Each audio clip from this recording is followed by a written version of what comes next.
Je suis Paul Michael, rédacteur en chef du magazine The Good Life. Depuis une petite année, quasiment jour pour jour, mon rôle dans le magazine, c'est de le fabriquer, d'imaginer les sujets, les thématiques, de commander, de réécrire et de penser le magazine pour qu'il puisse le plus toucher à l'époque, la comprendre et l'accompagner.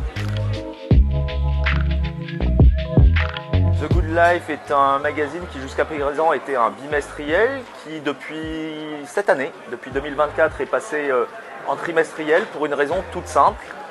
C'est que face à l'accélération du temps et de l'information sur le digital, je pense que le papier, les magazines papier, les coffee table magazines, comme on les appelle désormais, qui sont aussi des objets, doivent proposer un petit arrêt, un pas de côté, un vrai plaisir de lecture. Nos lecteurs sont plutôt masculins, mais le magazine se veut non genré. Nous traitons à peu près tous les domaines, avec des spécialisations sur le tourisme, sur la gastronomie, sur l'automobile, sur l'horlogerie, sur le business, tout ce qui est lifestyle. La force et la difficulté peut-être en termes de conception du magazine, c'est justement d'être à 360 degrés de cette manière. Notre objectif est, comme l'affiche tout simplement le titre du magazine, The Good Life, la bonne vie. On essaie d'avoir un regard positif, un regard juste, un regard professionnel et surtout un regard hédoniste sur la société qui nous entoure. Pas de culpabilité, de l'hédonisme et surtout un objet qui arrive tous les 3 mois en essayant de créer peut-être une surprise, une envie et un vrai désir de lecture. Beaucoup de fierté, beaucoup d'émotions et beaucoup de responsabilité aussi d'avoir reçu ce prix qui en plus est le prix du public, donc du vote des lecteurs.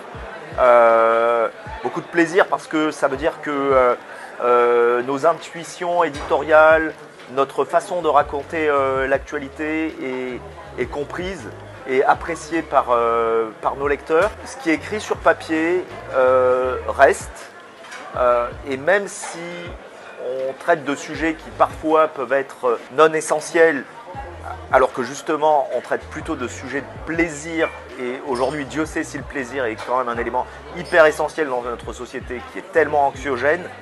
Cette responsabilité-là, on a vraiment envie de l'endosser à The Good Life pour continuer à être un média positif, un média prospectif et surtout un média hédoniste.